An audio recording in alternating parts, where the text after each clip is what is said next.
اس کو بڑا جو ہے وہ وہاں پر بے چینی ہے, وہاں پر ایک فرسٹریشن جو ہے, گروئنگ فرسٹریشن ان کے میڈیا میں جو کامنٹری ہو رہی ہے اس میں نظر آتی ہے.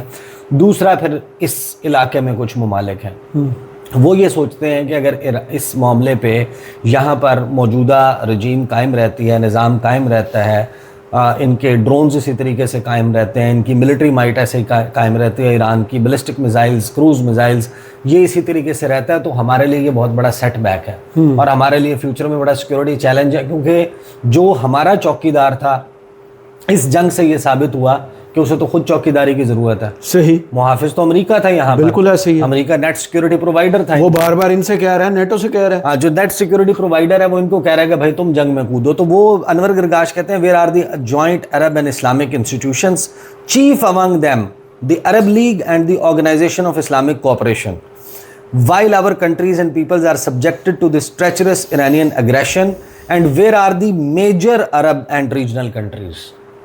اب وہ میجر عرب اور ریجنل کنٹریز کون ہیں؟ وہ سعودی عرب کی بات کر رہے ہیں کہ وہ کہاں گئے, وہ جو میجر بڑے بڑے جو عرب ممالک تھے اور طاقتیں تھیں اس علاقے اس خطے کی, وہ کہاں غائب ہو گئی جب ہمارے اوپر جو ہے وہ حملے ہو رہے ہیں. ان دس ایبسنس اینڈ امپوٹنس, یہ جو ان کی غیر موجودگی ہے اور ان کا نامرد ہونا ہے, ان کی مردانگی کے اوپر انہوں نے سوال اٹھایا. It is unacceptable later to speak of the decline of the Arab and Islamic role or to criticize the American and Western presence. کہ انہوں نے توجیہ پیش کی ہے انور گرگاش نے کہ ہمارے پاس کیوں امریکی موجود ہیں یا ہمارے ہاں کیوں یہ اڈے موجود ہیں. امریکن اور ویسٹرن پریزنس بیسیکلی انہوں نے جسٹیفائی کی ہے کہ جب آپ غیر موجود ہوں گے اور آپ نامردانگی دکھائیں گے تو پھر یہ ان ایکسیپٹیبل ہوگا. ہم پہلا قدم اٹھا لیں, خود ہمت کر لیں. ہاں, کہ اسلامک رول جو ہے اس پر بات نہیں ہوگی اور کرٹیسائز نہیں کرنا. یعنی میں نہیں لڑنا, میری جگہ سعودیہ لڑے یا امریکہ ہی لڑے, میں نہیں لڑنا. ہاں, پھر آگے وہ کہتے ہیں the Arab Gulf states were a support and partner to all in times of prosperity, so where are you today in the times of hardship. کہ جب مشکل وقت آیا, اچھے وقت میں تو تم سب ہمارے ساتھ تھے, جب مشکل وقت آیا تو پھر ہمارے ساتھ کوئی بھی نہیں. یمن میں یہ آمنے سامنے تھے. اب یمن میں تو خیر بعد میں جا کے یہ پھڈا ہوا ہے نا. دیکھیں اب جو یہ ساری خبریں ہیں, ان خبروں کو دیکھنے کے بعد ایک بات تو آپ کو پتہ چلتی ہے کہ جنگ کا پانسا پلٹا ہے. صحیح. اگر کسی کو یہ لگتا ہے کہ جنگ کا پانسا جو ہے وہ کسی اور وجہ سے پلٹا ہے تو کچھ فیکٹس میں آپ کے سامنے رکھ دیتا ہوں. دیکھیں, ایران کے ڈرونز اور میزائلز انہوں نے جب اہداف کو نشانہ ٹھیک نشانہ, ہاں, کلین ہٹس لینا شروع کی تھی, اس وقت میں نے اپنی ویڈیوز میں کہنا شروع کر دیا تھا کہ اب یہ معاملہ یا تو امریکہ اور ایران کی طرف اسرائیل کی طرف سے کسی ایسے نیوکلیئر ٹپڈ میزائلز کے استعمال یا بڑی بربادی پھیلانے والی کارپٹ بومبنگ کی طرف جا سکتا ہے غصے میں آ کر, یا پھر یہ سیز فائر, یہ جنگ بندی کی طرف جائے گا. دیکھیں نا, تہران میں ایران کی جو آئل ریفائنری ہے اس کو اور ان کے جو آئل سٹوریج ڈیپو ہے اس کو نشانہ بنایا جاتا ہے. اگلے 2 گھنٹے میں کیا خبر آتی ہے, حیفا کی آئل ریفائنری جو ہے اس کے اوپر اٹیک, بحرین, قطر, جس وقت پارس گیس فیلڈ کو ہٹ کیا جاتا ہے اس سے اگلے چند گھنٹوں میں راس لفان جو LNG ٹرمینل ہے اس کے اوپر حملہ ہو جاتا ہے. سو مچ سو کہ قطر اس کے جواب میں یہ کہتا ہے کہ ہمیں سب پتہ چل رہا ہے کہ اس کا بینیفیشری کون ہے. وہ امریکہ کو تانا دے رہے تھے اور ان کی حفاظت کی ذمہ داری کس کی تھی؟ امریکہ کی تھی. اس جنگ میں ان کی سب سے الوداعد سب سے بڑی بیس ہے. جی جی بالکل, پورے ریجن میں. تو قطر نے اس کے اوپر غصہ دکھایا جب ایران کے دیگر جو آئل ریفائنریز ہیں, فار ایگزامپل کشم آئلینڈ پہ جو ڈی سیلینیشن پلانٹ ہے اس کے اوپر ہٹ ہوا, اسے 2 گھنٹے کے بعد پتہ چلا کہ بحرین کا ڈی سیلینیشن پلانٹ اڑا دیا ہے. جس وقت ان کی آئل ریفائنریز کے اوپر حملہ ہوا راس تنورہ میں, پھر حبشان جو فیلڈ ہے UAE کی, وہاں پر حملہ ہوا. اور اب ایران نے بڑا واضح طور پر یہ کہا تھا کہ اگر ہمارے جب نیتنز پہ ہوتا ہے تو پھر جوابی 200 میٹر دور صرف, بالکل, اور وہ کہہ کر یہ بتا کر کہ ہم دیمونا اور ارد میں جو حملہ ہوا ہے اس کو بالکل بھی انڈر ایسٹیمیٹ نہ کریں. اس جنگ میں جو کچھ بہت ہی جیسے کہتے ہیں نا کہ انیوژول ہے, چنیدہ چیزیں ہیں جس کے بارے میں ہم یہ تھوڑا سا یہ غبار چھٹے گا جنگ کا اس کے اوپر بھی بات کریں گے.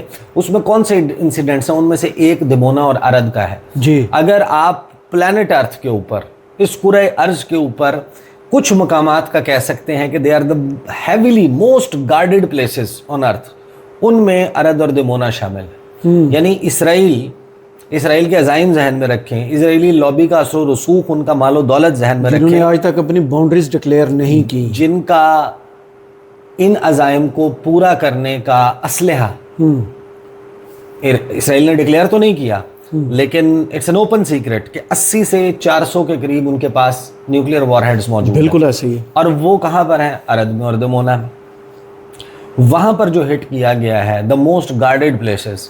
تو ایران نے اپنا جو ملٹری مسل ہے اور اپنے ایکوپمنٹ کی ایکوریسی جو پروو کی ہے، اس کے بعد یہ معاملہ یہاں پر آیا. اور ڈونلڈ ٹرمپ کو ایک بات تو سمجھ آ گئی تھی، یہ جو روس کے حوالے سے ولادیمیر زیلنسکی نے بات کی ہے، it has started to make sense. صحیح کہ رشیا نے کہیں نہ کہیں بہت زیادہ، رشیا کی انوالومنٹ ظاہر ہے کہ مرد میدان تو ایران خود رہا نا اس سارے معاملے میں، اور چائنا کے لیے بھی کاسٹ بہت زیادہ ہے. دے ول ناٹ لیٹ تہران فال، یعنی they can afford regime change but not in favour of the United States of America. صحیح. یعنی ان کو اس کسی بھی شخص کے آنے جانے سے شاید اتنا بڑا فرق نہ پڑتا ہو، روس کو یا چین کو، لیکن امریکہ کے ادھر بیٹھنے سے فرق ہے. لیکن ایسی تبدیلی آئے کہ جس تبدیلی کے نتیجے میں امریکہ نواز حکومت آ جائے اور پرشین گلف اور اسٹریٹ آف ہرمز سے بہنے والا تیل ان کی مرضی سے جائے، یہ چائنا اور روس بھی افورڈ نہیں کر سکتے تھے. تو میرا خیال ہے کہ بڑی امپورٹنٹ فیز جو ہے، اہم ترین مرحلہ اس جنگ کا اب شروع ہو گیا ہے. کیونکہ ابھی جب ہم بات کر رہے ہیں، مذاکرات کی بات تو چل رہی ہے، ڈونلڈ ٹرمپ نے اپنے اٹیکس پوسٹ پون کر دیے ہیں، لیکن اسرائیل کی طرف سے ایران کے جو انرجی کا انفراسٹرکچر ہے، پاور پلانٹس ہیں، ان کو نشانہ بنایا جا رہا ہے، اور جواب میں ایران کی طرف سے بھی بھرپور قسم کے حملے جاری ہیں. صحیح. بہت شکریہ عیسیٰ نقوی آپ کے تجزیے کا. کمنٹس باکس میں ضرور بتائیے گا یہ ویڈیو آپ کو کیسی لگی. اجازت دیجیے. اللہ حافظ.